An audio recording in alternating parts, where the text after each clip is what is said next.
I would say just injury-wise, just I guess I'll beat you to that. Steph will probably have an update, later in a week, maybe Thursday, Friday, relative to just how long he'll be out, and the severity of that. He was something got hurt in a game. Had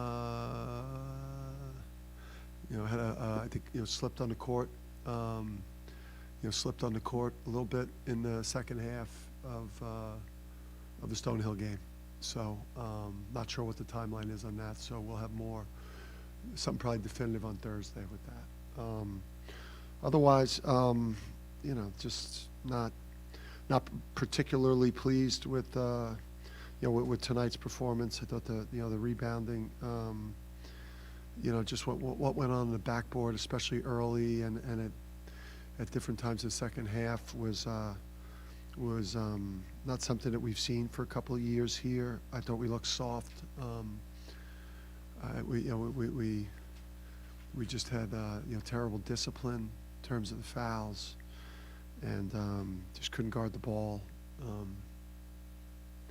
Overall, I think it was just a frustrating night of basketball. Can give you when times when you really needed him because you had Alex and Tristan on the bench, and you had some young guys in the Alex, and you got to give you a boost. Yeah, I mean, our he that's something we see on a daily basis. I think with Cam, I think the shooting, that's something he's been able to do his whole career. So we knew that was going to change. But I'd say that he probably is embodying more of the things right now that more players should embody. I think he plays with a toughness. He plays with a little bit of a dog mentality. And I don't think he had a lot of guys that were ready to go with him tonight. It would have been. It's scary to think what the halftime score would have been if not for that first half by him. Yeah. Do you kind of wait with the team, after the game or tomorrow in practice, or can you handle this one just to get some of the young guys? Yeah, I think for the young guy, I don't think the old guys helped the young guys today. Listen, we're going to promote you. We work our ass off with these guys 11 months a year, starting in June, more than any other staff in the country. The way that we push to go out on nights like this and perform, all the sacrifices that we all make with our time and into this life and into this experience in basketball. We're now we have a chance on game night to show people who we are and to show our preparation and our excellence. And yeah, I mean that was not that was. I let the team know, particularly the older guys. I think we've got 3 returners from the national championship game that are, the big 3 in Tristan and Donovan and Alex, and I think they want to be the big 3. And I think at different points last year that maybe thought it should have been a big 4, but those 3 guys have to play better from the start. And make it easier for Solo Ball to play well. Make it easier for Jaden Ross to play well. Make it easier for Jalen Stewart to play well. If they're committing 2 or 3 fouls in the first half, or if they're shooting weak shots at the rim, or if they're turning the ball over 4 times, with all due respect, at this level of competition, it makes it really hard for the younger players to kind of settle in and play well. I think that our older guys made the game hard on the freshmen tonight. I liked. I listen. I think Solo when he gets comfortable, I think is going to give us tremendous shooting and straight line driving. There's things obviously at the defensive end that are getting exposed. that he's just got to learn and grow from. But he's got great pedigree, and he's got great makeup. He's going to be really good for us this year. Dan, obviously, it was about to get a little tougher, but 20 straight conference wins for this team. Can you talk about what that means for the program and what you want to get out of the conference schedule going into the Thanks for saying that, because I'm so mad right now. So it's like, it was just great to hear something nice there. That sounds good. 20 straight, yeah. It's a heck of an accomplishment, and yeah, we're excited to get into into the big city. The way the Steph thing, we coming out of the game. He didn't, there was no communication about any type of an injury until kind of midday, day 2. So that kind of got on top of us and maybe might have affected the mood a little bit. And then we kind of got the news that he was, going to be out and potentially, it was going to be a longer term thing. So, I think, we kind of got through this game.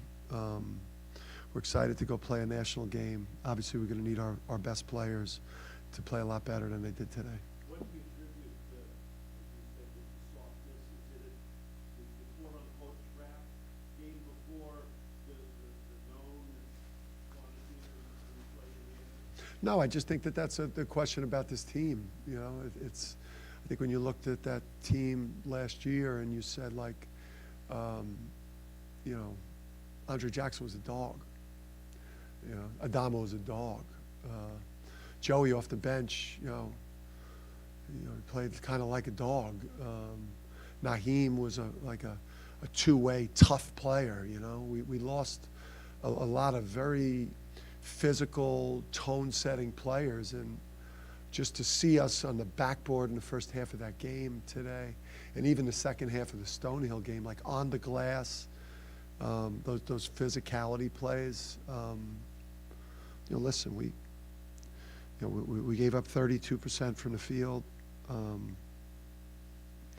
We had 20 assists. We shot 54%. We made 11 threes. And I'm pissed because that's not championship caliber basketball. When you say Cam has embodied kind of the toughness you need from more people, is that something that has stood out from him from day one since he joined the program? I don't know if maybe anything, but any part of it has to do with the fact that he hasn't tasted success like some of these people. Not with him, it's the family upbringing. I mean, he's got parents that never blame the coach, never blame the teacher. He's got parents that always demanded that he be better, not make excuses for their son. So he's got this mentality where he's never doing enough, and he pushes himself. And winning and playing great is his whole life. His whole life is basketball. He's not on Twitter. He's not on Instagram. He's just a baller. And he's. Tomorrow was an off day, and he'll try to break into our offices tomorrow and start watching Indiana and watching his matchup and beg the GAs to work him out and ask questions as to why we have to take a day off. I'm done. I know the challenging part of the schedule hasn't really come yet, but is it encouraging to you to have 3 different guys in 3 different games, get 20 plus and really kind of? Well, I think when Steph is in there, like when Steph is in there, you've got 5 guys that that are potentially going to be 11 to 15 a game, and there's not a lot of teams in the country that have that. With a healthy Steph in the mix there, and obviously, I thought Sampson, took a little step back today with his physicality and force, but. Yeah, I mean, we know what we got with the starting 5. It's, can we develop these young guys? Can we develop the bench?